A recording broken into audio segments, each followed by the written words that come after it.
No one is available to take your call. Please leave a message after the tone. What in the world? It is coming to an end. Holy smokes. Congratulations, both of you. That run of almost 5 years or 5 years. I should probably go back and read the specifics. I saw it was like 5 years, 250 episodes ending in December. You guys should be proud of yourselves. I'm sure you are. You've certainly created quite the resource for hundreds and thousands and probably billions of individuals across planet Earth.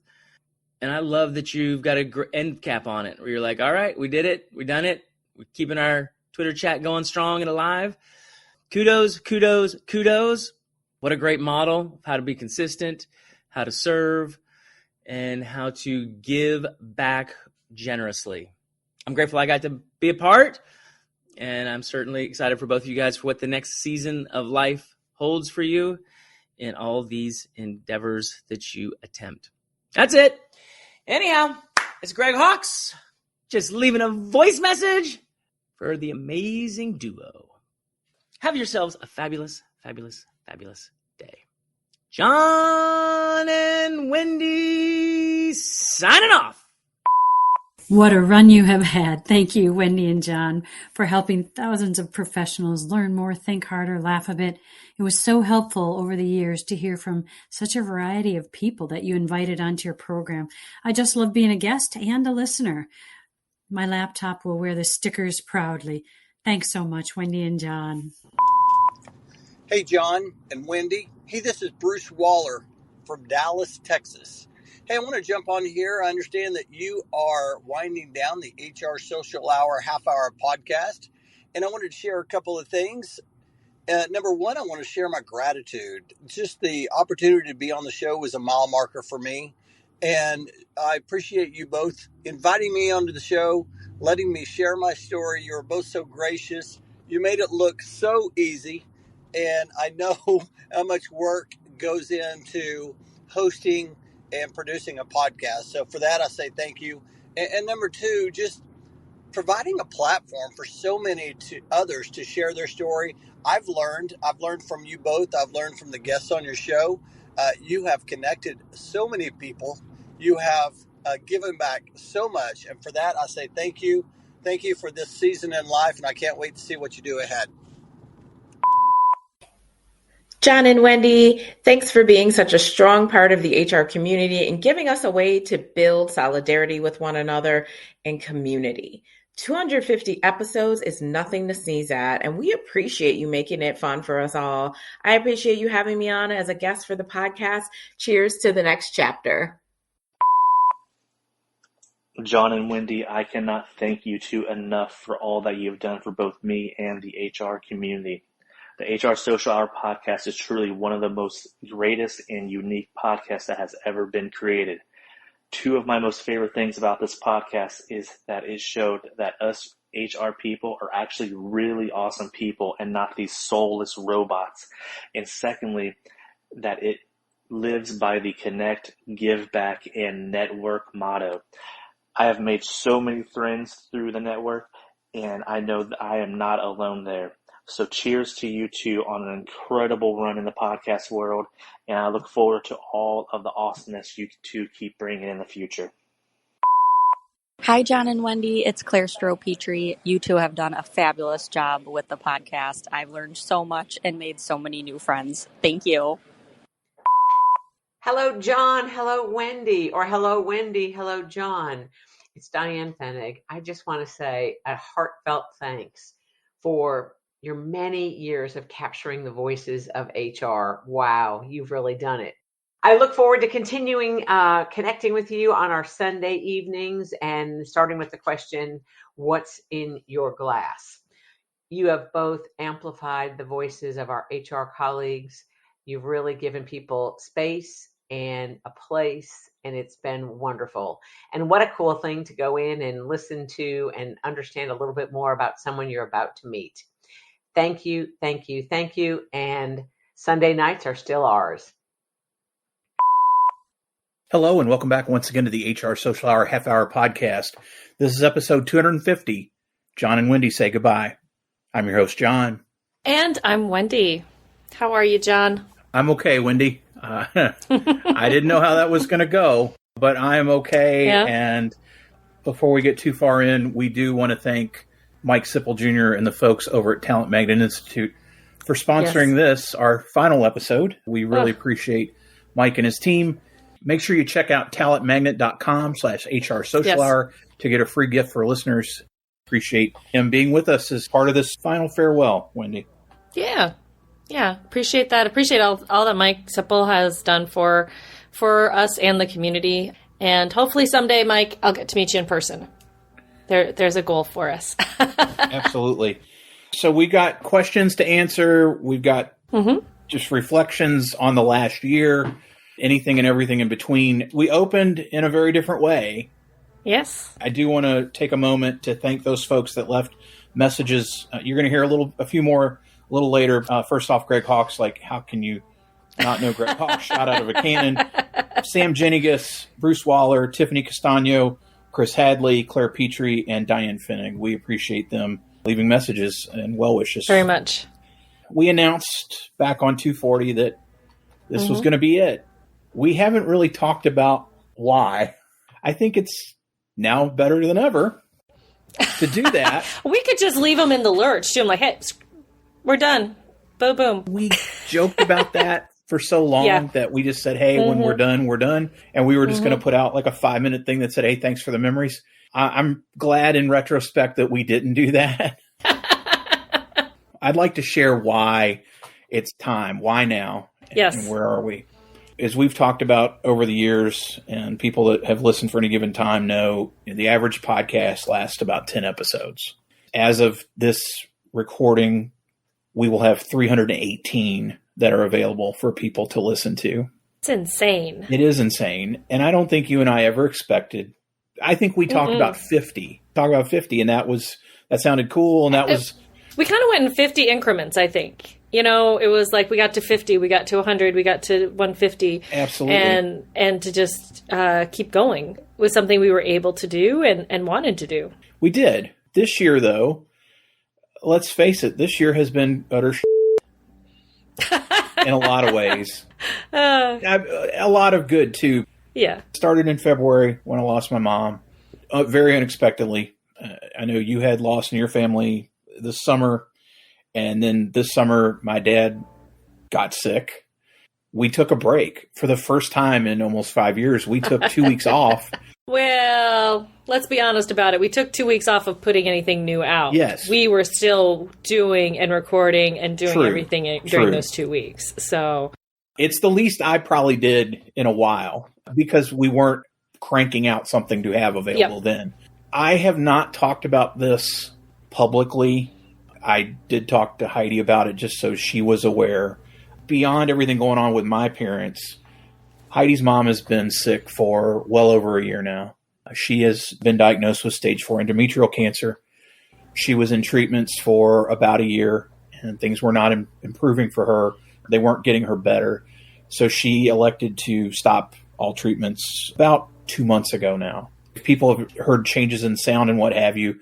I've actually moved in with my mother-in-law, and Heidi and I are taking care of her and taking care of things at her house. So it has been different, to say the least. In that way, we don't know. You know, none of us know when it's going to be our time. She's doing okay. That's been a real burden, too, be taking care of her and that kind of change. I guess it was August, got back from Kentucky dealing with my dad. We noticed that things had changed for us, many things, but particularly listenership. Yeah. You know, this year has been a struggle. That is okay, part of life. There's a ebb and flow in podcasting. However, we saw a lot more ebbs than flows. That makes it harder too.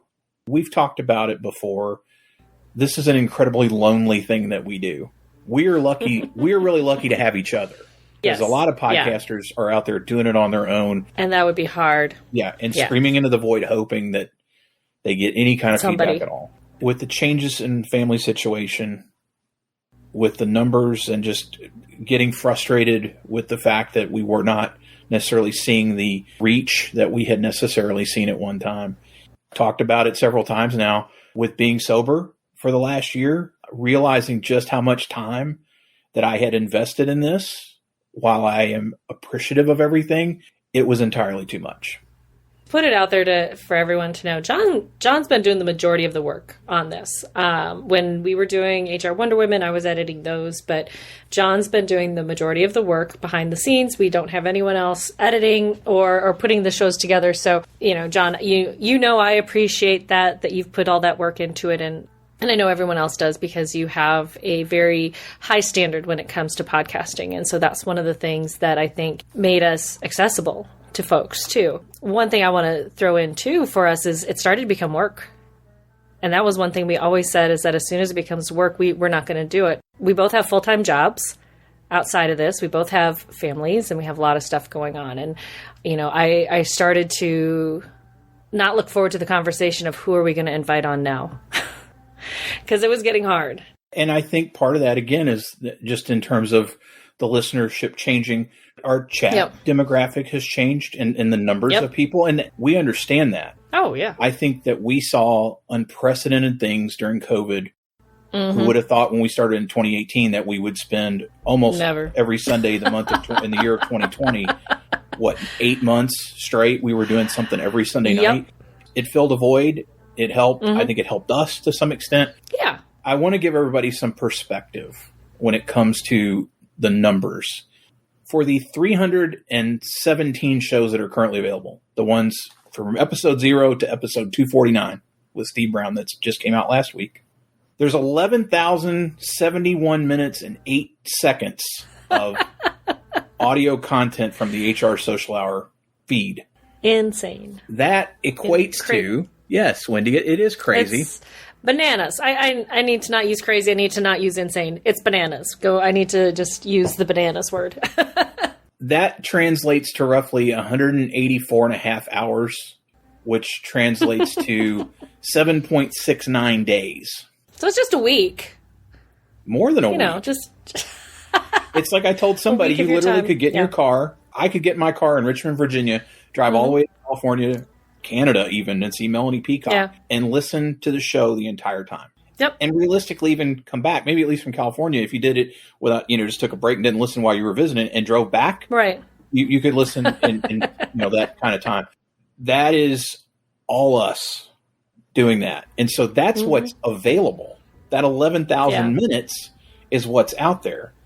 That doesn't count the time scheduling, putting together scripts, hitting record and doing and actually recording the session and then the editing and then the post and all that. I think, Wendy, it's fair to say, it was funny. I just had lunch with a friend of the show and our friend Ben Travis last weekend, and we were talking about this. And I said, if it's 7 days of content, it's probably a month of our lives that we've put into this in 5 years. Easily.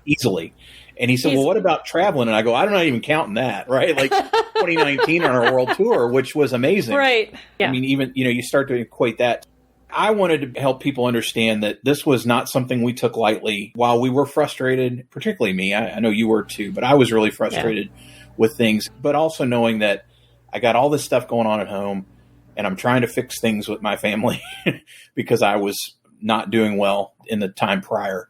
Something had to give. After a great deal of soul searching and talking about it and talking to my therapist and talking to Heidi and talking to you and letting a few people in the community know this is what we decided.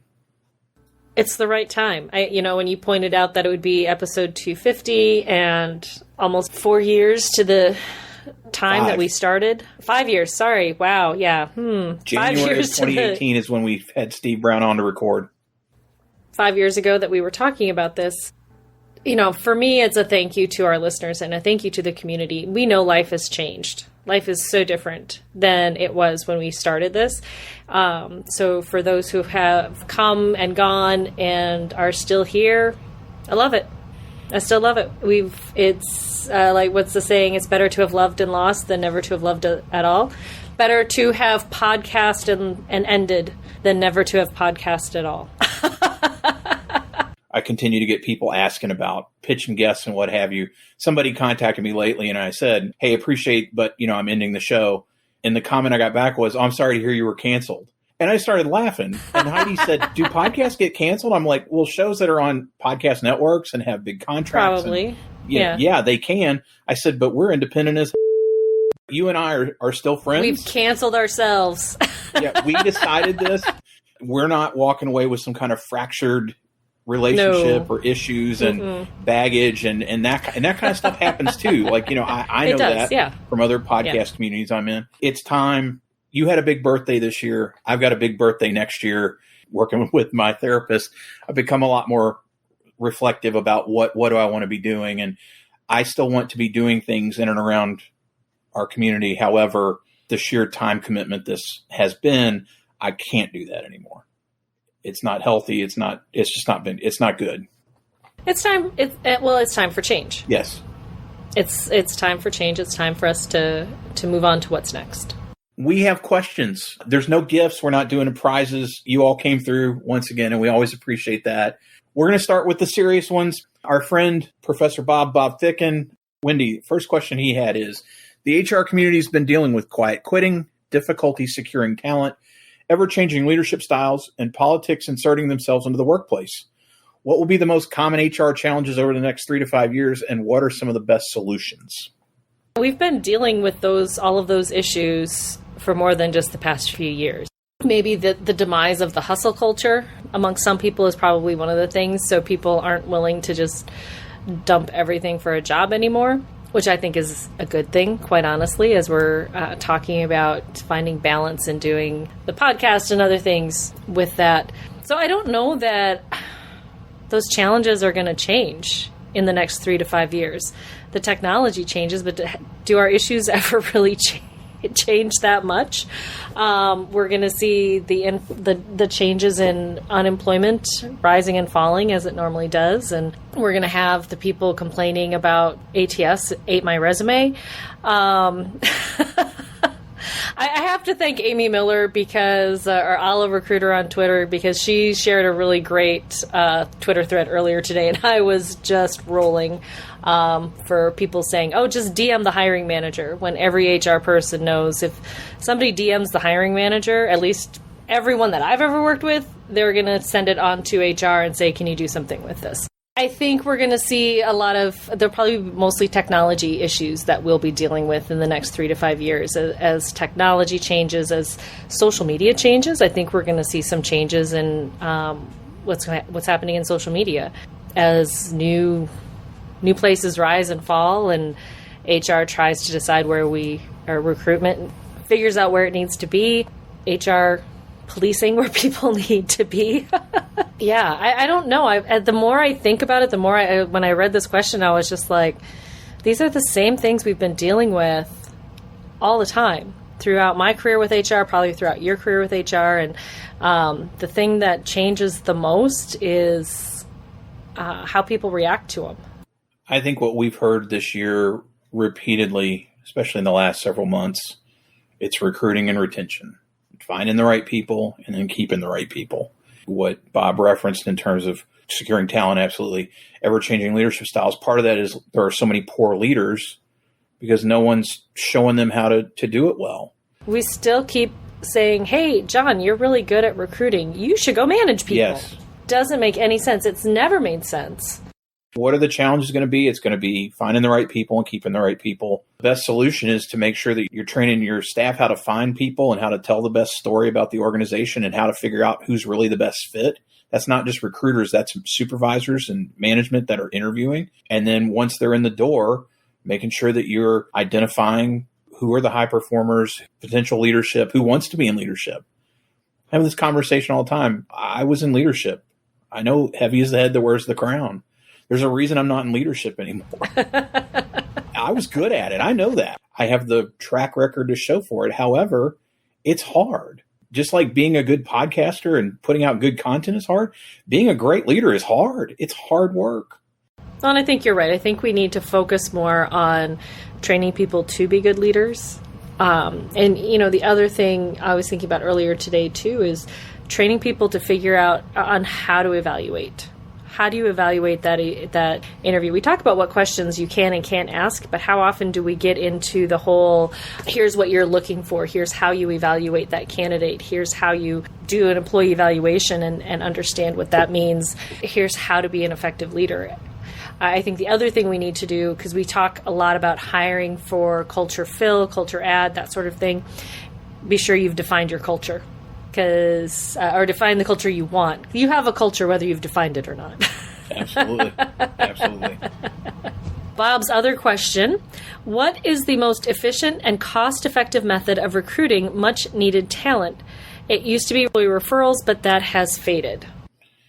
I think this is a difficult question from the standpoint that there's not one size fits all in this. It goes back to skill sets and what types of people do you need.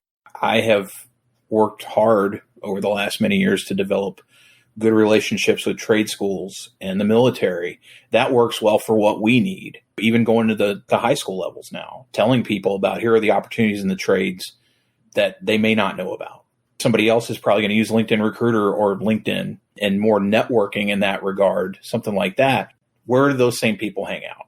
You mentioned a few minutes ago, if you have defined your culture or you're trying to redefine what you do, if you're adjusting skill sets, where are you going to find those new skill sets and those types of folks that have that?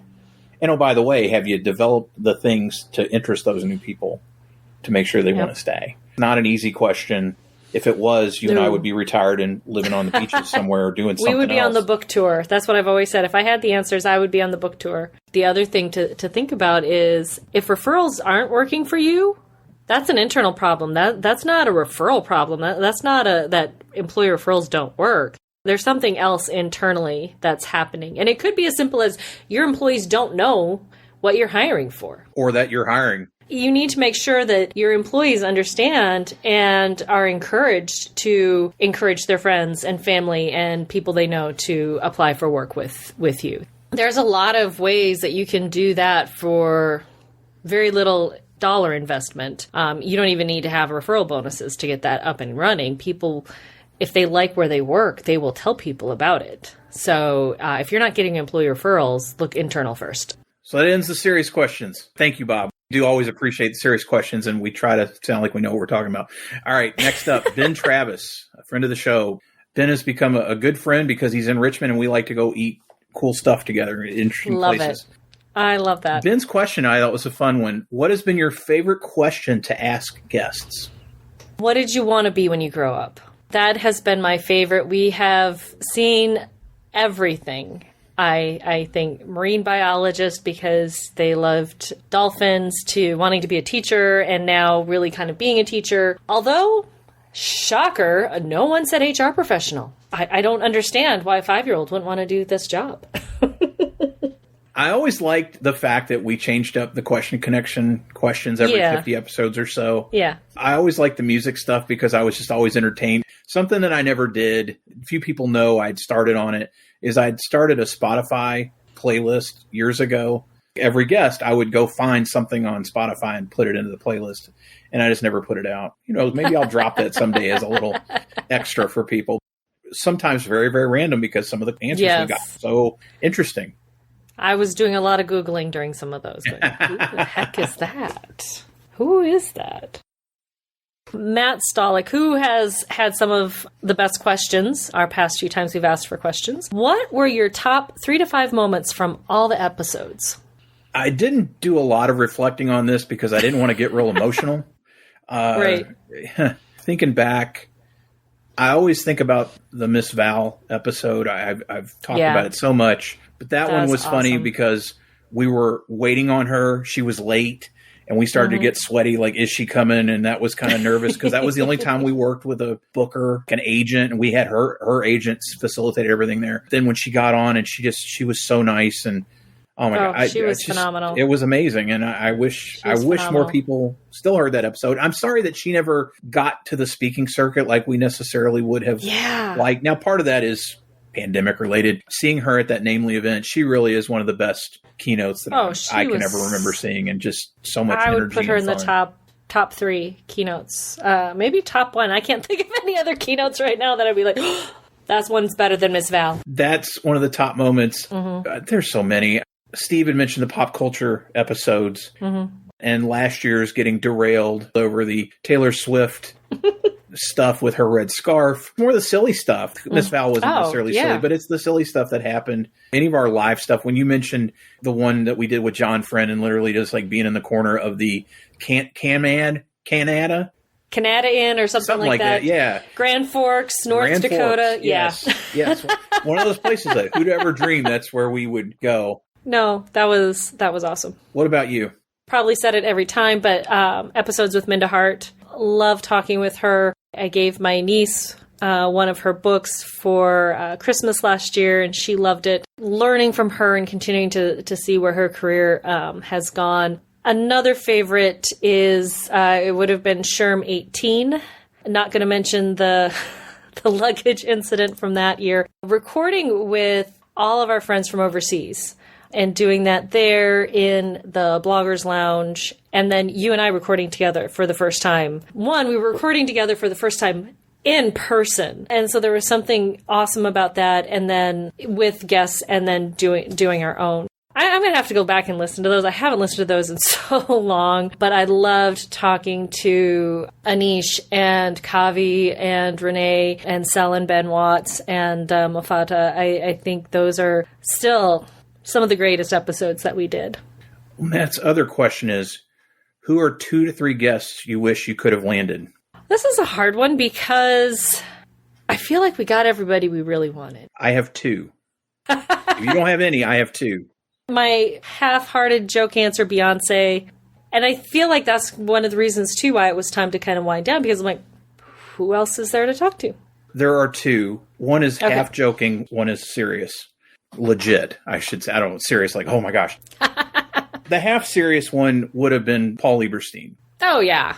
Yeah. I've talked about this somewhere. I don't think it's a big secret. We met Paul Lieberstein. Well, this part's not a secret. We met Paul Lieberstein at the Career Arc event, Embark, in 2019, which was super fun. I told Career Arc when they told me they were going to get him, I'm like, that's the most inspired keynote guest in a while. You know, just in terms of somebody that wrote The Office, wrote King of the Hill, but was playing an HR professional in Toby.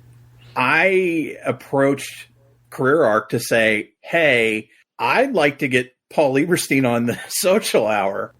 They came back and said, okay, we'll get back to you. Like, we'll let you know. Because I thought maybe we could book, even if we got him for like 15 minutes, we had our recording equipment. Like, that would be so funny to say we got Toby from The Office to be on HR Social Hour. Career Arc came back and politely said, John, don't ask him during our time together with the agreements they had in place with his management team. We couldn't ask. I was not going to do something that they asked me not to do. I mean, I did get to talk to him about King of the Hill, which was cool. The other one is Mary Kaler. Mary is the reason that we're here. True. I think everybody, for those of you who don't know, Mary Kaler was associated with Sherm for many years. She ran NextChat, and she was a fan of ours, and we were a fan of hers. She gave us a lot of opportunities to do things pretty early on with the podcast in terms of being associated with the big HR organization. We like to talk about giving people their flowers. I would have liked the opportunity to have told her. I mean, we've told her. We have.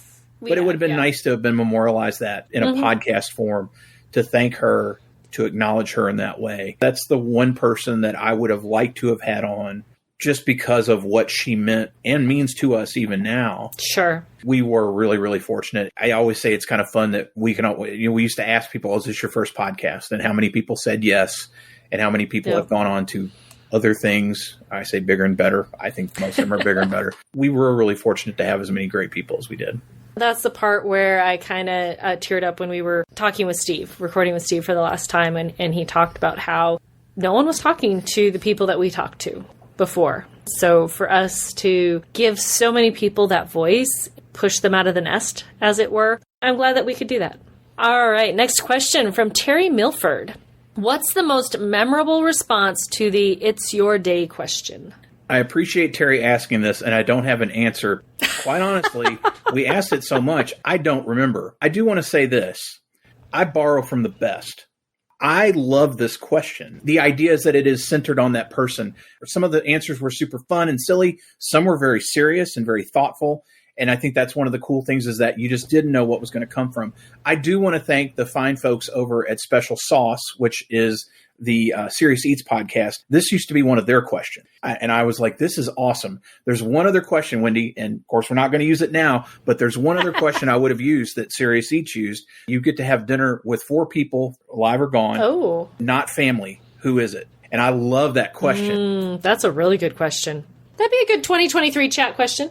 Nothing was ever mind-blowing other than I think Larry Donovan, who said, why is it about me? We're going to go do things for other people. And I thought that was a wonderful perspective from somebody in a different stage of their career. For those of you that don't know, Larry was then the CEO at Namely. He has since stepped down, retired, I think. Yeah. And he's on the Mineral Board, I believe, still, right? He's on the Mineral Board. Yep. I would agree because nothing, the one response that keeps coming into my mind, but I don't remember who it was. He said, we're eating tacos. Everyone can find something to eat with tacos. Chris Hadley, who came up with the greatest idea ever for this in terms of outsourcing the questions to his family with no context, which I remember that maybe that's one of the, that should have been memorable because I remember reading that for the first time, just howling like, this is hilarious. Chris said, I totally let the month get away and didn't get to outsource my questions. So these come from the mind of Chris Hadley, not from his family. Okay. Wendy, the first question, hypothetically speaking, if the podcast were to continue without you, who would you pick to take your place and why?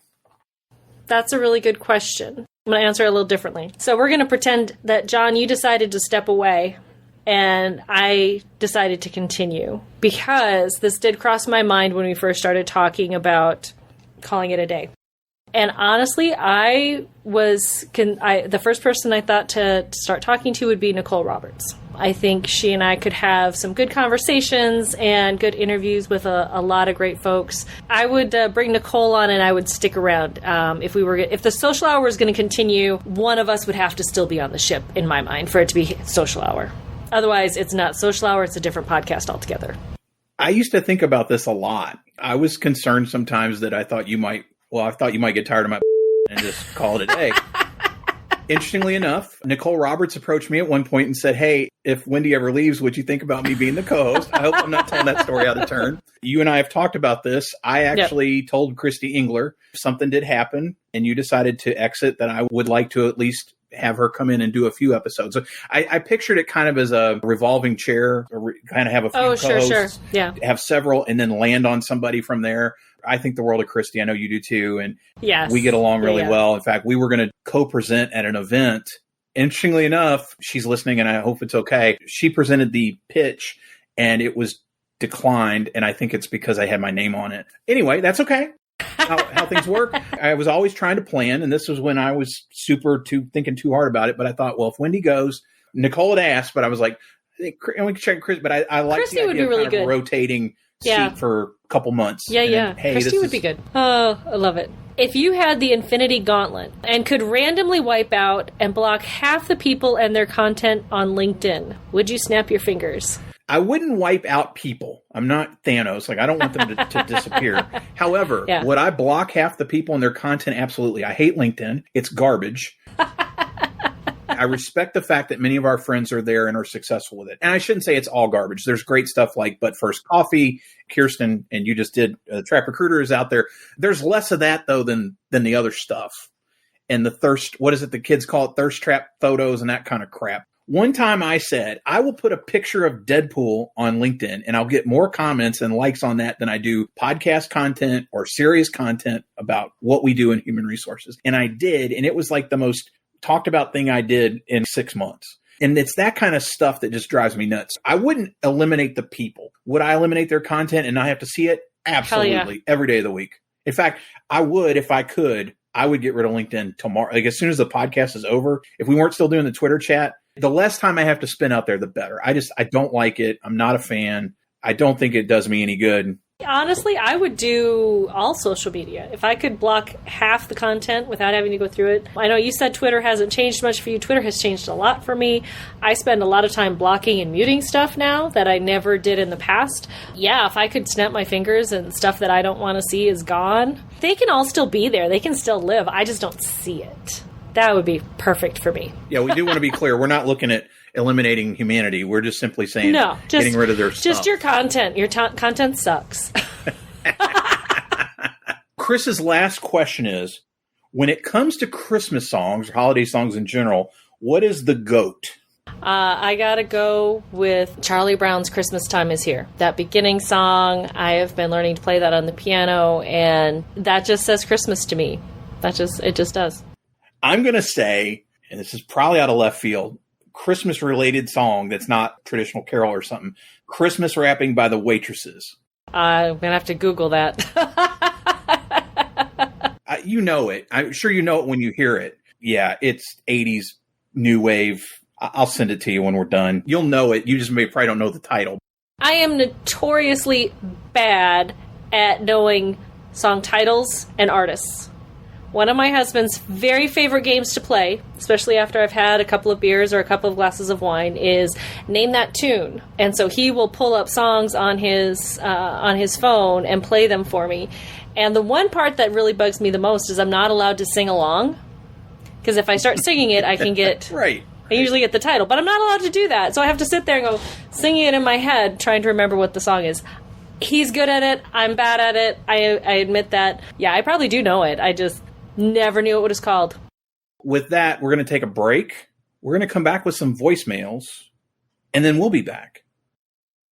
This is Mike Sipple Jr., your friend from TalentMagnet.com. On behalf of the HR Social Hour Half Hour podcast community, Jon and Wendy, we want to thank you. Thank you for leading well. Thank you for bringing all of the fellow guests, sponsors, listeners, and creating this amazing international network. You have truly lived out your mission to connect, give back, and network. As a sponsor of this month, I want to welcome everyone to check out talentmagnet.com/HR Social Hour for a giveaway that is intended for you and your team. Jon and Wendy, thank you again. We salute you for your leadership, your mission, and your vision to bring this international community together. Thank you so much. Hey, Jon and Wendy, it's John Baldino. Please allow me to take a moment to thank the two of you for 5 years of the HR Social Hour Half Hour podcast. What a privilege for me to have been a guest twice, but more importantly, to listen to so many colleagues and friends share their passion for the work that they do in human resources and talent acquisition. The two of you put together quite a podcast over these years, almost the little engine that could. Right? Not many people may have thought that something like this would last as long as it has, but the two of you have done such excellent work. How could it not make an impact over these 5 years? I know this isn't the end, obviously, of our friendship and relationship, but I do want to take a minute to wish you two the very best in the next endeavors that you have, and I'm sure I'll be talking to you. Thank you both so much. Hi, Jon and Wendy. It's Christy Engler. I don't even know where to start. Jon was one of the first people that I really connected with in the whole HR community in the last several years, and both of you have just been so supportive and become such great friends, and I'm just grateful for that and for the time that we've gotten to spend together. I really applaud you. Everything you've done with the podcast, with the Twitter chats has been absolutely phenomenal. The connections that have been made are fantastic, unbreakable, and extremely beneficial on all sides. So I just want to thank you guys for all that you've done. Really appreciate it. I know it's been a lot of work outside of your regular work. Just want to thank you both and just grateful to be your friend and to know you and looking forward to what the future holds. Thank you guys so much. God bless. Hey, Jon and Wendy. This is Paul Lalone from Chicago, leaving this message to say thank you for all you've done for the HR community with your innovative selflessness, thoughtfulness, and your determination. You are pillars, and I am incredibly lucky and happy to know you both. Thanks for allowing me to wax philosophically on your podcast. I came to both of you a little bit insecure, lacking confidence. Just the fact that you wanted me on the show several times since really helped me see my own worth. And I know you've done that for countless others. So again, can't thank you enough. We'll be in touch because I'm never going to stop connecting, giving back, or networking. See you soon.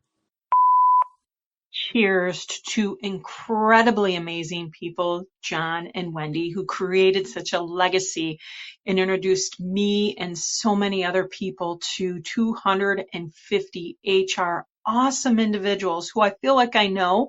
Many of them I've met in real life, but I've gotten to know all thanks to the HR Social Hour podcast, to which I am a member of one of those 250. Thank you so much for all you've done and continue to do for our HR community and providing a voice, not just for leaders or those, but everybody from recruiters to other segments of our HR professions that I wouldn't necessarily have had a chance to meet, but were able to do so through your incredibly HR awesome conversations. We love you. I want to thank you personally for nudging me outside of my comfort zone and to be part of this incredible HR community to which, again, you've lended such an opportunity and a voice for all of us. So cheers to 250. Cheers to the legacy you've left and the conversations you've inspired that will continue to happen because of both of you. Just wanted to send my heartfelt thanks for the impact you've had on my career and the career of so many others in our HR community. Hey, Jon and Wendy, it's Jane Murtaugh. I just want to give you a quick shout out. Thank you for giving me, this HR educator, a voice, welcoming me into the HR Social Hour community, for introducing me and so many others to HR professionals across the globe through your weekly podcast. They are wonderful. I learn something in each one and also find a way to laugh in each one. It's just a great 30 minutes of time. Thank you for sharing your history and your stories of how the Jon and Bananas connection came together, how Jon dropped his underwear from his suitcase at Sherm National in Chicago. I chuckle every time I drive by McCormick Place and think of that. How Wendy started her ice cream business, your awesome Girl Scout leadership, giving back to the community, for Zooming into one of my class sessions with my students to help me further demonstrate the power of HR connections and networking. You both have and will continue to connect, give back, and network, and I remain truly honored and humbled to be a small part of each of your networks. Congratulations on number 250. Jon, that truly is bananas. Jon and Wendy, it's your friend Dave Kovakovich, guest from way back on episode 104. Just wanted to thank you for the years and years of great content and for extending the network to all the incredible people you've had on the podcast over the years. Best of luck to both of you in the next adventure. Hope all goes well, and we will certainly see you all around. Jon and Wendy, you've given so much to the HR community. To say thank you just doesn't begin to seem to be enough. You've helped us connect with one another, both professionally and personally. I think of all of the theories and lessons I've learned, the experiences others have shared that have helped me to grow. But most importantly, you've created, I was going to say a sense of community, but that would be incorrect. You have created a community. People have learned about one another. We've been vulnerable and shared our stories. We've shared our hardships and been there to lift one another up. We've also shared our joys and celebrated together. All of this because of you and because of HR Social Hour. The lessons learned, the friendships made, the connections that will last a lifetime. I know it doesn't seem like enough, but I'll close by saying, merci beaucoup, je t'aime. That's greetings from Canada. That's as Canadian as I could get. Thank you both from the bottom of my heart. Jon, we are back. More questions. First, let's thank those who just left voicemails. Yes, thanks to John Baldino, Christy Engler, Paul Alone, Tina Marie Wofield, Jane Murtaugh, David Kovakovich, and number one Canadian, Melanie Peacock, for leaving those messages. We do appreciate each and every one of you for doing that. Very much so. Warms the cockles of my heart to listen to those. And we should say, Wendy got to hear them before the show came out. I did. It was really awesome. Back to the questions. Jane Murtaugh wants to know, John, have you seen the new Christmas Story sequel? I have. I'm going to put spoilers on this because, look, I posted about this on Facebook. I made the comment that I really enjoyed this movie. However, it is too hard for me to watch right now. The premise, and it's public, the premise is the old man dies right before Christmas. And Ralphie goes home to see his mom and try to make the best Christmas they can. Some that I haven't talked to in 10 years on Facebook wrote, "Spoilers, dude." And I wrote him back just it was Thanksgiving. And I said, "Hey, man, sorry to ruin it for you if I did, but, this was out there." And he proceeded to write a diatribe about how to behave on social media. So I just wrote, "Be well, happy Thanksgiving." And then I deleted his. Oh, my Lord. Yeah. It is a very fitting tribute to A Christmas Story, the greatest film ever made. It is not that caliber, nor would it be. However, I have never seen A Christmas Story Part 2. I never will, because it has nothing to do with Gene Shepard. It has nothing to do with the spirit of the first movie. This has everybody in it, which, by the way, did you know Peter Billingsley's starting a movie podcast and the first season's all about Christmas movies? It's not out. It may be out now. He was putting it out about Christmas time. I don't quite understand because he never claimed this movie for years and years and years, even though everybody knows him from it. And he embraces it now, which I'm glad. I'm glad he's not like John Cusack with Better Off Dead. Actually, it never happened. It's great. I will not watch it again this year. I texted my sister and I said, "Just telling you, it really did. It hurt. Like I knew it was going to happen, and I lost it. But it's fun. It's a very fitting tribute. It has a lot of the Gene Shepard book stuff in it. The fact that Flicks Bar, the sign "In God We Trust, All Others Pay Cash." That's the name of the book that the Christmas Story is based on. And if you're looking for other Ralphie Parker family related stuff, there is a movie called, I believe the original title was It Runs in the Family, but it's also called A Summer Story. Came out in the mid-90s. Charles Grodin plays the old man, and Kieran Culkin plays Ralphie. Mary Steenburgen's the mom. It's good. Oh, okay. It's actually a decent movie. I don't know if it's available anywhere. It's probably pretty hard to find, but it's not Christmas Story, but it's good. I'll probably be watching it again next year, but I can't again this year. Totally understand. Rocky and I watched it recently. We loved it. Laughed. Won't give any spoilers away, but Ralphie's daughter and son getting back at the bullies. That may be a spoiler. I don't care. Yeah. You see it coming a mile away. And who cares? It's a very fitting tribute. I did say on Facebook, the one thing I regret is that Melinda Dillon's not in it. However, she retired from acting 15 years ago. She's in her early 80s. And Julie Haggerty was good. It was funny because she did a great job. We then watched Noelle, which was on Disney Plus with Anna Kendrick. And she plays Santa Claus's wife in that. So just like 2 years earlier, which that's a great movie too. That's a nice little film. But it was just kind of funny that, she goes from being Mrs. Claus and looking like age appropriate to now being like the old, Ma Parker. If you're on the fence about it, check it out. It gets our thumbs up. Wendy, the next question is for you from Jane. Will you and your daughters be coming to Chicago on a Girl Scout trip soon? Maybe. I did broach the topic with Maggie's troop about doing that. So we're trying to decide. Some of you may know one of Maggie's Girl Scout troop members had a seizure this summer when we were in northern Minnesota. She is doing much better. She's in a rehab facility right now in Rochester, learning how to do everything again. Wow. Which is good and bad. Yeah. Very hard for her, very hard for her family. She has been diagnosed with a rare form of epilepsy that's not easily controlled by medication. So they have been working on getting the medication dialed in for her. Yeah, so I'm hoping, I don't know if Alexis would be able to go with us, but the other girls are still very active and still doing a lot of fun stuff. We are hoping to go to Pierre this weekend, the capital of South Dakota, to see the Christmas trees. But we have an ice storm right now. December in South Dakota.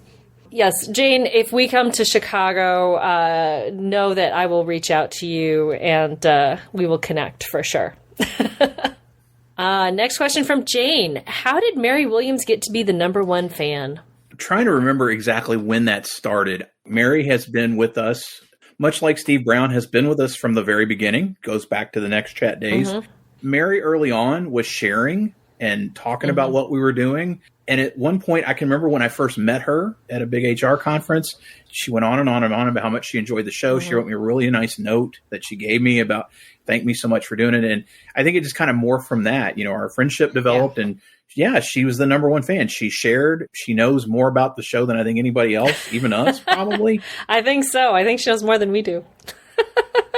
It's fun that we get to have stuff like that. And people like Mary and Steve and Jane and all, you know, these people that have been with us, some from the beginning, some from a year ago and in between. I don't know what else to say. She's our number one fan and she always will be. And I'm pretty sure she claimed it in her original episode with us. Way back in 2018. She would be able to tell you that. I can't. I'm pretty sure she said, well, I'm your number one fan, which sounds a little creepy saying it now, but we love you, Mary. I can vividly remember the first time somebody told me that they listened to the show and had the listener club. Oh, I just was so blown away. My goodness. Kayla Monkeo, when she told me that, I started tearing up. I got very emotional. And I think then I realized like just what kind of opportunity we really were providing people. And she and Ashley Rissian both, when they talked about listening and reflecting and what have you, I was like, holy cow. And these are people we didn't know. Like we didn't know them at all. Jane's next question. Often when celebrities retire, they write a book. Is there one coming from you two? No, I'm not retired. One, we're not retired. Two, no book. Honestly, I have no desire to write a book. Although Jane, thank you for considering us celebrities. I guess we do appreciate that. Minor. What, we're HR famous, I guess. Right? Like the other podcast. Oh. What's the most bizarre question anyone has asked? I'm going to go back to the fact, I don't know. Nothing has been so out of bounds, off the wall. There's been some good ones. There have been some really, and again, it goes back to that you never know if it's going to be silly or thoughtful or somewhere in between. I can't think of anything that I was like, what in the world is that person talking about? I think it was Janelle Rodriguez that had a question. Her question was something around your favorite recipe or your favorite thing to cook. It's not bizarre, but it felt more like a comforting, homey type question and we had probably had a string of very serious HR, what's the future type questions. And so it's just kind of a nice change to ask something that was a little more personal. Last question from Jane. What is your number one memory from 250 plus? I'm going to put the plus on there because there's more than 250 podcasts. Exploding luggage. Never going to top that. There's no way to top that. There's just not. I'm sorry. No. It's a podcast moment in that we reflected on it when we did our first one-on-one together. Yep. It's the one where I got emotional about Tommy Diener. I just ran into the other day. I hadn't seen her in a while. It's always great to see Tommy. Talking about Tommy, and we were laughing about the exploding luggage and underwear bit. I like to think that kind of captures our relationship and the sublime and ridiculous and the utterly sublime and whatever else that this show ridiculously sublime. Yes. It encapsulates all that, I think. I would agree. Yeah, it's hard to pick from any of the other. 2019 was awesome. All the travel we did, we went a lot of different places and had a lot of fun. Paul Alone had several questions. First up, what are you most looking forward to in a post-HR Social Hour podcast world? The agents to stop emailing? No. You took mine. Knowing that they're not going to stop for a while since the podcasts are still out there. It's kind of nice to be able to think about having evenings free again, kind of taking that step back and just thinking about the chat and not thinking about all of the things that are happening. It's kind of funny because I told my husband when we decided, like, okay, we're going to be done with the podcast. And since that time, every time I said, all right, I'm going to go record a podcast, I thought you were done. Like, well, we're finishing. We still have to record several episodes before we're done. Not that frees up. I mean, my evenings are still plenty busy with other stuff going on, but I think that's one of the things that, I look forward to. And then I also don't look forward to because we're not going to get this time set aside weekly or bi-weekly even to chat like we have been. I'm looking forward to continuing to have conversations that aren't recorded. We've gotten to know so many great people. I feel like I haven't had as much time to necessarily spend, I guess one-on-one, like one-on-one time with other people that we know because we're continuing to do and that's not a bad thing, but it's different. So I'm looking forward to having more one-on-one time with people that we already know. I'm looking forward to continuing to develop the chat. It has grown and morphed, and it will continue to grow and morph. It may grow to another platform next year. There's so much going on and continues to go on, good and bad. It's just kind of funny. When I read post HR Social Hour podcast, I'm like, well, I mean, to your point, the podcast is still available. It's not like we're just going to drop it on December 31st. You can't ever listen again. Not like a Disney movie in the vault.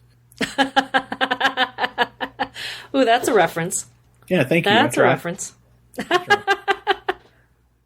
What are you most proud of during your 250 plus episode run? I hadn't thought about it until lately about the fact that we always said the intent was to introduce cool people to cool people. Mm-hmm. That was our goal.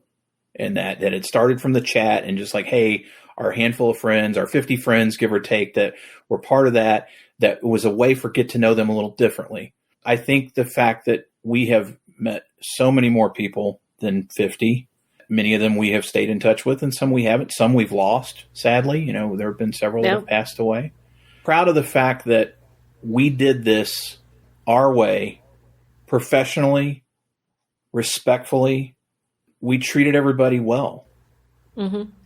I wanted to make sure that I just wanted it to be good, Wendy. That was my whole goal from the beginning, was to be good. And it is so hard to be good at this. Yeah.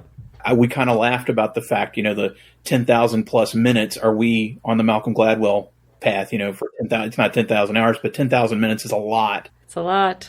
And listening to those voicemails was very humbling. And some of the comments about you gave me a chance, or you helped me confidence, and you made me. And I look at some of the people we've gotten to know, and look where they are now. And they're authors. Yep. They're published authors, or they're on the convention circuit speaking, or they've created content, maybe not podcasts necessarily, but they're creating content of some type. Mm-hmm. They're out there just killing it. I'm really proud of that. I'm really proud that we were able to boost other people's signals as much as we did. I'm going to take a more inward reflection on this, and I'm proud that we're still friends. You've been open with your struggles, your drinking and all of that. And I think we've talked about it, how when you told me that you were an alcoholic and we're going to stop drinking, and it like clicked a light for me, because there were times that I was just like, I don't know that I can keep working with this guy. Getting texts at 8:00 in the morning about this bleeping guy that's contacting us. I'm like, John, just delete it, dude. So, and I'm proud of you for recognizing that and taking that step to heal yourself and your family, for sure, and everything that's gone along with that.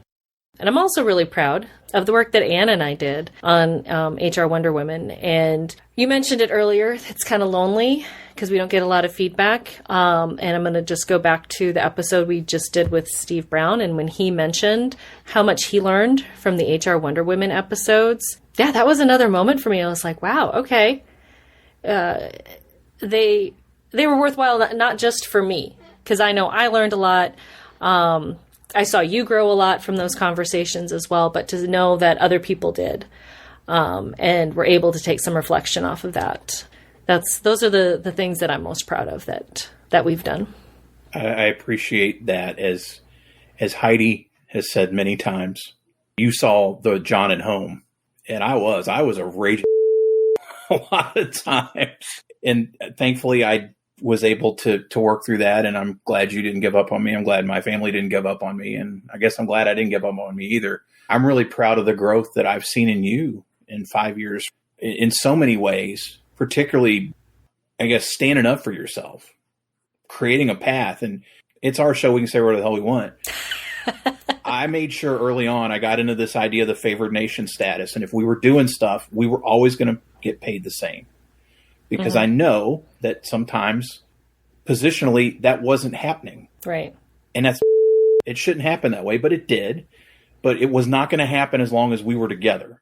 Yep. I saw so much growth in you in terms of your confidence level, and not only doing Wonder Women and doing the Girl Scout show with your daughter and content creation things, but just in terms of getting out there and doing more speaking, and then starting a business. Would you thought 5 years ago you would had the guts to, I don't want to say, I don't mean it, but I just see that you were able to say, this is something I'm passionate about and I'm good at it and I want to go do it. And I'd like to think part of that was because you had done this and it gave you a base for some of those things. For sure. I think there's a lot of, and it's, go back to thanking Mary Kaler for Next Chat, because that's where, for me, and I think a lot of us figured out, oh, hey, people actually do care about what I want to say, what I have to say, and they're looking for us, and they're asking those questions and asking our opinions. And I think, so thank you, Mary Kaler. We love you so much. Yeah. And then, you saying, hey, let's do this thing. That all started because neither one of us were going to the big conference in New Orleans. Okay, so I'm just going to put that out there. If somebody is having a conference in the New Orleans area, I still want to go to New Orleans. Haven't been there yet, so... That ties into Paul's last question. Yes. And it's, will we see Jon and Wendy at any networking events in 2023? If you got the checkbook, I'll be there. Huh. Look, it's our last episode, and we're just going to say it. We're very proud of what we were able to do over the years, particularly when it came to speaking at events and attending events. Our relationship with SHRM no longer exists. That's a reality. It's business. I don't agree with their position on a lot of things. Wendy doesn't necessarily agree. I'm not going to speak for you, Wendy, other than I don't believe you necessarily agree with some of their positions I think on things. you're. However, I respect anybody and everybody that came on this show that disagreed with me on that, or disagree with you on that, or is still active in that organization. That's their prerogative. The bottom line is, because that is really the biggest platform out there, you're realistically not going to see us around any of those events anytime soon. Nope. I tell you, I got invited to Joe Fest in Atlanta, which is a G.I. Joe show, so maybe I'll be there next June. I don't know. I know that Tina Marie has been kind enough to talk about HR Unite. It would be great to get to something. I don't know. I struggle, and I'll be perfectly honest. This year, part of the reason I didn't do anything beyond the family stuff, I needed continued sober time before, and that's not a bad thing. Look, I can sit here and talk about the fact that what my drinking did to me. I can say when I was drinking or hosted events where drinking was prevalent, we have a question that's really started because we were talking about having a drink. I'm okay with that. But it's taken me time to continue to develop that. And I'm really fortunate, having shared as much as I have. The response has just been overwhelming, and people saying, hey, if you need a sober buddy at this, or some of the things that they're going through, and being willing to share their struggles, and saying, I appreciate you being willing to share. This year was I just was like, I can't go to anything. I need that distance, at least for a bit. Will we be anywhere? I don't know. With what you're doing now, I just don't know. I'm going to say I doubt it. With my mother-in-law's health, we're not planning stuff, Not that we can't always not plan for that, but it's something at least I kind of know it's out there. If anyone wants to invite us, we'll come. I'd love to do, Jon and I can hop on and do Facebook Lives or LinkedIn Lives, whatever. I would love to do one-offs like that. I'll put that out to the universe. Hey, Unleash, you want us to come to Paris next year? Would love to. But no, there's nothing on the schedule. I'm actually looking forward to doing some traveling with family next year. Maggie's going to the National Girl Scout Convention in Orlando, and so we're going to tack a family vacation onto that. Year after that, Maggie and I, it's her senior trip. We're going to Scotland and Ireland with Girl Scouts. Wow. She and I are. So I'm looking forward to some of those things, but happy to go wherever we're invited and welcomed. Shirley Temple in hand, I'll stick to water, maybe kombucha. Oh, all right. Oh, we still got lots of questions, don't we? Emily Endert has some questions for us. Kind of something similar to what we had before, but what are we going to do with all of your time, Jon? We talked about the time commitment that we have made over the last 5 years, just in terms of the production of this show. Wendy, I don't know. And it's something I've talked to my therapist a lot about because I have to find something to fill that time. And I can just say, I'll spend it with family, but it's not going to be just that.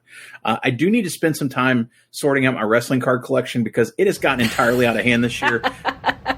I've gotten involved in that community. It's so much fun because it's just another thing. And it's funny. One of the guys I've gotten to know fairly well, he sends me a Facebook note one day and he's like, hey man, what's this about you doing a podcast? I'm like, oh yeah, man, I have this HR show, 5 years in, 300 episodes, 126 countries. He's like, what the I go, yeah, I don't talk about that with wrestling people, but I'll talk about wrestling with Paul alone. I don't know yet. It's a lot of time, and I really don't know. I look forward to it. I will say I am continue to be passionate about podcasting as a medium. I'm a big advocate. I'm a big listener. At the last count, I'm currently subscribed to 53 podcasts. Oh my! Now I don't listen to all of them weekly. Some of them are like I listen to at kind of who the guests are, what have you. Do I think I'm done podcasting? Absolutely not. Am I done with HR Social Hour? Absolutely. And not in a bad way, but like I am not going to go do this with somebody else. Right. Recent guest, Chad Sowash said, so when are you coming back? Oh no, Chad, this is done. No, really. Like y'all just taking a break. No, Chad, we're done. This is This is done. My next thing may not be HR at all. I have a show concept that I have wanted to do for years. And when I was super deep into this, I thought I'll start a second show. And I'm glad I didn't try that at the time. But it's not anything like this. It would be me, and it would be a lot more planning and plotting and prep work. I've said I'm going to take the first 3 months of the year off. I'll be happy to do other people's shows. I guess I'm putting it out there that you have not necessarily seen the last of John Thurmond as a podcast host, co-host, something. It just may not necessarily be HR next time around. What do you plan to do? Ice cream and Girl Scouts. Which I've been doing. I'm actually in talks right now with both breweries in town on getting freezers put in to their spaces, trying to figure out what all I need to do to sell it actual retail style in those locations. It'll still be small batch. It'll still be artisan, fewer flavors when I do that, obviously, because labeling is going to be a pain in my. That's where the ice cream is right now. I got to figure out labeling.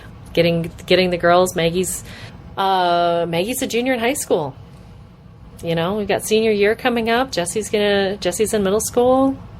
I'm looking forward to continuing to watch those two grow into the wonderful young women that they are. Emily's next question is, what is the most rewarding aspect of hosting the podcast? Oh, all the people.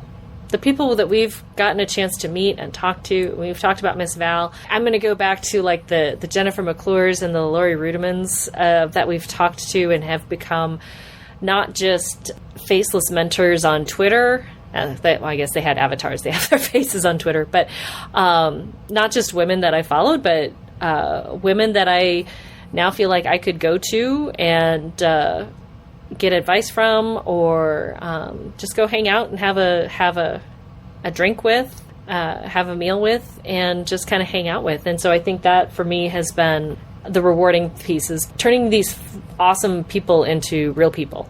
We talked a little earlier about being able to boost other people's voices and their platforms, and that's been really rewarding. One of the things that came out of it that I didn't expect were some of the opportunities that we had, particularly when it comes to speaking, working with vendors to do webinars, being in front of a bigger audience, a different audience.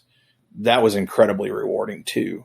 Some of those opportunities, like again, when we hit record the first time in 2018, we didn't think we'd end up going to 5 or 6 cities and across the country one year, or keynoting in front of 1,000 emerging professionals or anything like that.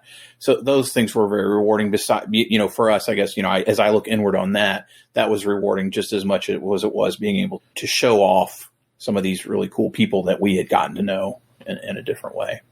Emily asks, what's the weirdest thing you heard on the podcast? Dogs barking. Sometimes the dogs bark. Sometimes there's traffic in the background. And, kudos to you, John, to get as much of that out as you possibly could. Oh, no. Okay, I'm gonna change my answer. The weirdest thing I ever heard is my interview with Louis Lessig and my HVAC at my office. That's the weirdest thing you're going to ever hear on this podcast, is that background noise, which was bizarre. And incredibly frustrating to try to edit around. Oh, yeah. I think for me, the weirdest thing was when Michael Milady mentioned that he listened to Star Joe's. Because we used to ask, how'd you first get to know us? He's like, I knew your other show. And I'm like, wait a minute, Worlds what? colliding. Like, somebody listens to that? That had to be the wildest thing early on that I heard, was that somebody had knew that show and had heard it. Other than I just didn't think it would make a hell of a lot of sense to talk about on HR. I didn't talk about Star Joe's much. It's amazing to think that that show is still around. Michael Milady bringing that up, probably the wildest thing I ever heard. All right, from Emily again. Jon, what is your favorite DCI performance? This is my second favorite question ever, behind whether or not Baroness and Destro had an inappropriate workplace relationship. For those of you that aren't aware, DCI is Drum Corps International. It is competitive drum and bugle corps that has been around since the early 70s. And hands down, my favorite DCI performance of all time is the Concord Blue Devils 1986 performance of Channel 1 Suite and Spanish Fantasy. That show is so epic on so many levels. It looks very archaic now because it's almost 40 years old. 11 and a half, 12 minutes of just jazz, balls to the wall playing. That show was the show I was like, I want to do this. That show crystallized it for me in terms of, this is the coolest thing I'd ever seen. And I became the biggest Blue Devils fan for the next 30 years. 86 Blue Devils. Thank you, Emily, for asking. For you, Wendy, and wrapping up Emily's questions, what is Wendy's favorite ice cream? I've been pondering this, and I'm going to go with what's going to be my gold standard is the cinnamon toast ice cream. So the cinnamon bourbon vanilla with cinnamon toast crunch cereal in it. Although I did make a couple of ice creams using Halogi hot sauce, which we did talk about on a previous episode. I did an amaretto almond, caramelized almonds, and then dropped some of their cherry oat hot sauce in that. Oh, very, very yummy. I actually forgot how much I like amaretto. First off, I need to thank you publicly for the fine gift of Halogi hot sauces. I have killed the green apple one and the Baldur's Bane, which is one of the other green sauces. Phenomenal. This stuff is awesome. If you are a hot sauce aficionado, strongly recommend Halogi. We'll put a link in the show notes. We are not sponsored by them, but they are pretty damn awesome. I'm going to ask you this because I am curious. If you aren't eating your stuff, like, what's your favorite? And it doesn't have to be mass produced. Something you'd have to buy at a store or at an ice cream shop. I go to a store to buy. There's a local dairy out of Sioux City, Iowa called Stensland's Dairy. I actually do work with them to get my ice cream base. They have a salted caramel ice cream. So vanilla ice cream with salted caramel ribbons running through it. It's so good. That's one that, you start eating that and you have to make sure you stop yourself because you could eat the whole quart by yourself. Our dear friend and our number one Canadian, Melanie Peacock, asked, Wendy, what is one thing you've learned about me over the years that you want all members of the HR community to know? And please don't say that you saw my underwear. No one needs to see that. Here's the thing. Jon is exactly who he puts out there.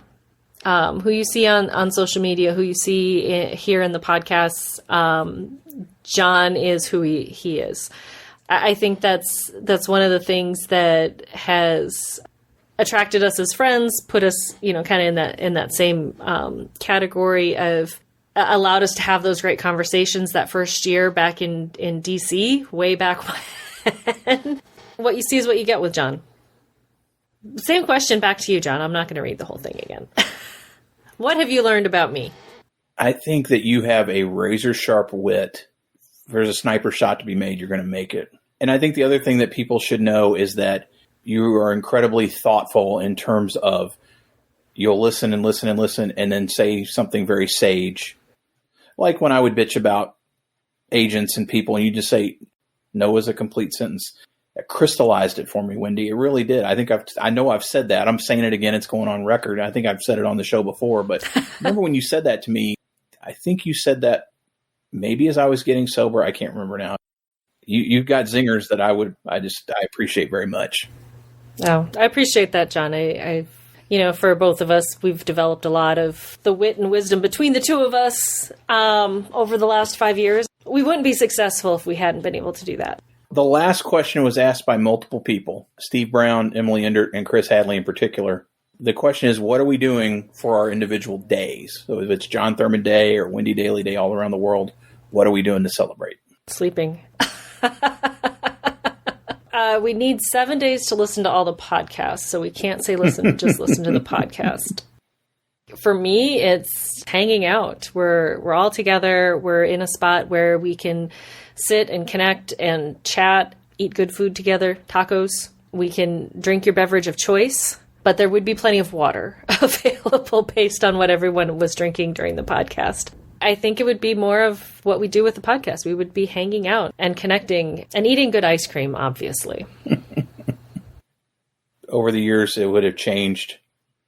I think now it'd be spending time with somebody you don't know very well to learn a little bit more about them. Use the question connection questions. Seems to be a fairly good guide. And we'd be listening to the podcast of your choice, appreciating the craft that so many people put their time, effort, and energy into. There are a lot of people making really good stuff. I hope if you do listen, and whatever it is, if it's podcast content it is, or whatever kind of content, creator content is out there, something else we would do, we would share. We would share that content with somebody. You just never know when somebody's going to find it. And every once in a while we get that new listener. Hey, I just found you. Like, I'm going to go, oh, great. You got a week's worth of content to go listen to. And I guarantee you're going to learn something about. And the fact that somebody like a Jon Baldino would say, I learned about people I've known for years, or Steve, I think, mentioned it too. I learned things about people. Listen to podcasts, talk to people you don't know, share something that you get really jazzed about with somebody else. This is usually where we spin the wheel, and we're not going to do that. Thank you all, though. Thank you for the questions. Yeah, a lot of good stuff to think about. We are not going to read our guest list this year. Wendy vetoed it. I'm okay with that. I like putting the music under it because it did remind me of being in grade school, listening to the snow cancellations in Louisville. We do thank all the guests that were part of the guests, not just this year, but from the beginning. There are 318 shows. It's more than, I don't know if it's more than 318 people. I got to figure that out. Let's say we had 300 people on, though. That's still 300 people. That's a lot. That's a lot of people. Takes a long time to list off all the names. Thanks to them for making time for us. Yes. We'd have to schedule the time. We'd send the outlines. Sometimes things fell through, or power issues, or technical glitches. All sorts of. This is not a perfect science, folks. We had a lot of shenanigans. Not a whole lot, but we did along the way. Yeah. People were great to be willing to share their time, particularly some that are very, very busy, that have a lot going on, that they could carve out time to be with us. Well, and we had a lot of fun with scheduling when we would go overseas, talking with a lot of the friends, Europe and Australia. I think everyone we did from all of our India ones were recorded those in person. It's funny, no one asked us about a regret, something that didn't happen. One thing, Wendy, that we did not get to do that I wish we had, we did not get to do a month of all guests from India. Yes. I loved the British invasion. That was fun. And the fact we had a focus like that.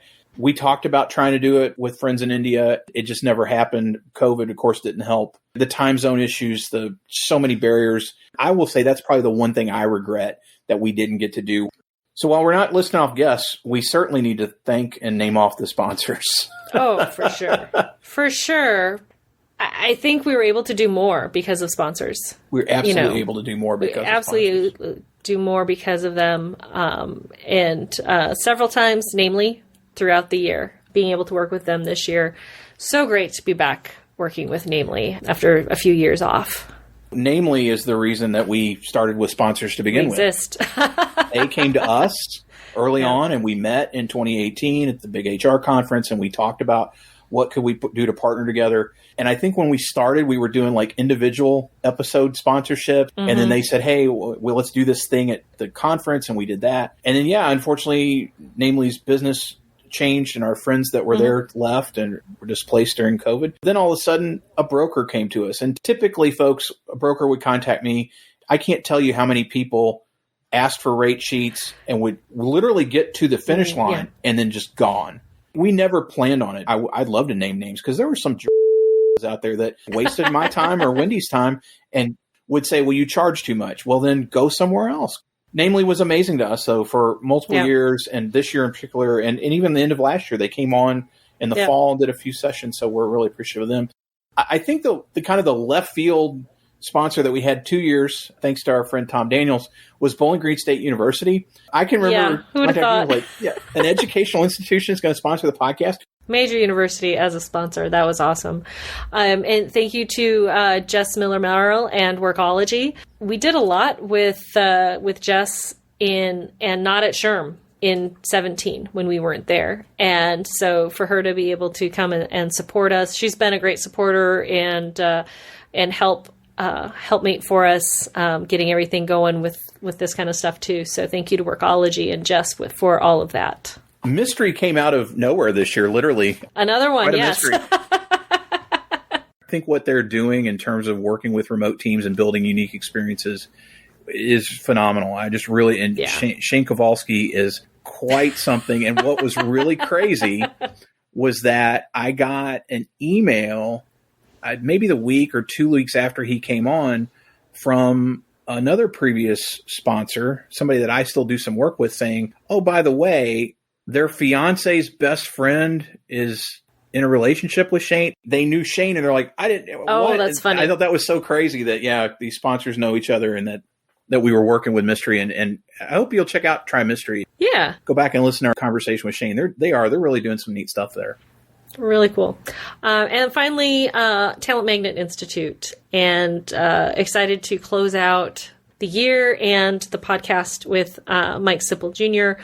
We've been able to do a lot with him over the past few years, and I have really enjoyed getting to know him. He's one that if I ever get to Ohio, at some point that will happen, can't wait to sit down with him and just have a great conversation, because I know that it would be phenomenal. So thank you, TMI, for all of your work and support of the podcast this year and in the month of December.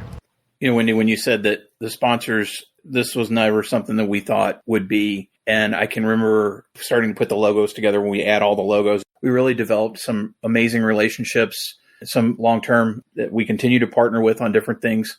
That was never part of the plan. No. Most people don't have that amazing opportunity. And so, yes, it helped support so many things. And people like Namely would take us to conferences. A Career Arc previous sponsor took us to just so many things like that we got to do. People ask, how does stuff happen? You talked about a side hustle. I mean, this was a side hustle for us, it was work. If you get out there and just start, you just never know. You don't. You gotta take that leap of faith. And it was. This was a leap of faith for us to step out into, but it's definitely been worthwhile. I didn't run a final number on the countries, the international listeners. The numbers from Podbean get cut after 2 years, so it's hard. I believe we were at 126 countries in total, which, again, is just a mind-boggling thing to think that it was ever anything like that. We were doing the quizzes, geography quizzes earlier this year. Never would have dreamed, much less would we have listeners elsewhere, but that we would get to know people that would then come on the show. The fact that Mandy Johnson, who is still very active in the chat, is in the future in Australia, that we would have her on the show, or that she would share a picture of her podcast sticker with kangaroos behind it. What? Doesn't make sense. Doesn't make sense. Not at all. What else do you want to talk about, Wendy? Do you have anything out there that you want to share with people, or that anything that's come to mind since we started this conversation a little while ago? I feel like I've said everything that I want to say. I've said it a lot, but I'm so happy that you asked me to come on this journey with you, and be your co-host for the Social Hour podcast. It has been a phenomenal experience. I'm happy that we went on it. I'm happy where we've gone, and I feel very content with closing out here. I want to thank you for saying yes. I vividly remember driving to Pennsylvania for work. And you were sitting in an airport. I think you were at the airport waiting on a plane. And I said, hey, I got this idea. I kind of done the Star Joe's thing, and I'd like to try my own, but I really want to do it with somebody else. I know full well that if I had started something on my own, I probably wouldn't have done it for very long then. 5 years is a long time to do anything. It is. We talked about changing jobs earlier. Yeah. You've done this longer than some of your jobs, Wendy. Like that. I have. That's kind of nuts, right? Like that's kind of crazy to think about. We were just incredibly fortunate to have made an impact that I never would have imagined. I'm not going to sit there like Steve, and I appreciate Steve saying we didn't change things, but we certainly made things. I think we've made things better and more positive for ourselves, for those that we know, for the community at large. I'm really glad we were able to do that. I'm glad we did it as long as we did. We're going to thank people. I need to thank my wife for giving me another chance. I need to thank my therapist for helping me get my head straight. My family, has been incredibly supportive through all this. It was kind of funny though. Daniel, who's now wrapping up third semester of college, Daniel didn't know I was finishing the show. Like somehow he didn't know. And so we were talking yesterday. I said, well, I'm getting ready to record the last episode of Social. He's like, what? How many now? And I told him, he's like, whoa, it doesn't hit necessarily. I thank them. And I thank the listeners and those people that have been there throughout, if it's from day one, if it's from day 100, if it's from day 1000. But most of all, I thank you, Wendy. And I thank you for challenging me to not only make this show better, to make myself better, to be more thoughtful about our community, and that not everybody is like you or me. And that's a good thing. That's probably the biggest thing I've gained out of this, is not only a more well-rounded group of people in my Rolodex, but people I can associate with, that I value and enjoy associating with, having a much different and better view of the world and the people in it, and valuing that I didn't have before. Shout out to my husband and my kids for putting up with this. Huge thank you to Anne for doing the HR Wonder Women with me and going on that little journey. But yeah, again, thank you to you for coming up with the idea and saying, hey, let's do it. And here we are. We've done it. We're done, Jon. Cheers. I think this is probably going to end up being our longest episode, which I'm okay, because it's ours. We can do whatever the hell we want. And that's it. So once it's over, it is over. I'm so glad we had this time together. Mitch Hedberg's my favorite comedian of all time. His first Comedy Central special, he just kept rambling. He couldn't finish. And this 21-minute show ends up being like 35, and it's amazing. You can find the unedited version is available, and it's just crazy because he just keeps rambling, which is what I'm starting to do. So I'm going to stop. We started without music, or traditional music, which is another regret I have, that we never got original music, because I have a friend that's a composer that actually offered to write something for me. Talked about doing a refresh this year and a logo and everything, and I'm glad we didn't do that. We're going to end with something for all of you to say thanks. And thanks for being with us all this time and continuing to be our friends, continuing to take part in our chats and whatever we do down the road. We're not going to tell you how to get a hold of us, because if you listen this far, if you don't know, then I don't know why you're listening. Thanks. Right. But, why are you still here? Yeah. It's over. Go home. Yeah. One last time. For the HR Social Hour Half Hour Podcast, I'm Jon. And I'm Wendy. And as always, be sure to connect, give back, and network. Take care, everybody. Goodbye. Thanks. Thank you for being a friend. Travel down a road and back again. Your heart is true. You're a pal and a confidant. I'm not ashamed to say, I hope it always will stay this way. My hat is off. Won't you stand up and take a bow? And if you threw a party, invited everyone you knew, well, you would see the biggest gift would be for me, and the card attached would say, thank you for being a friend. Thank you for being a friend. Thank you for being a friend. Thank you for being a friend.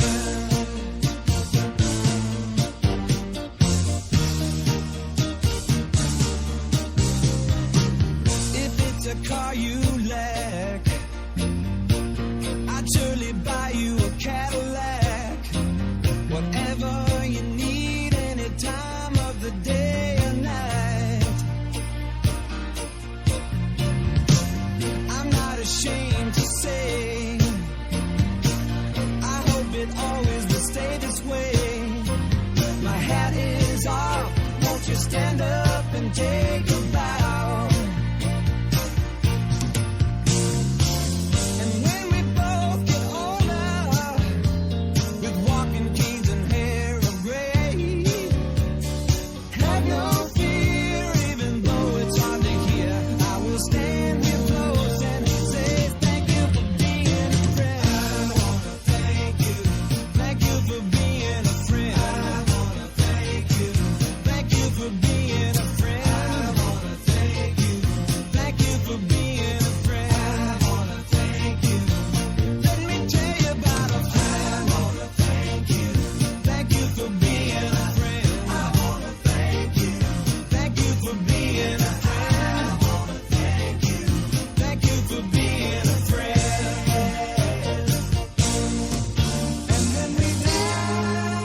into the night, the Milky Way. You'll hear me call as we ascend. I'll sing your name, then once again, thank you for being a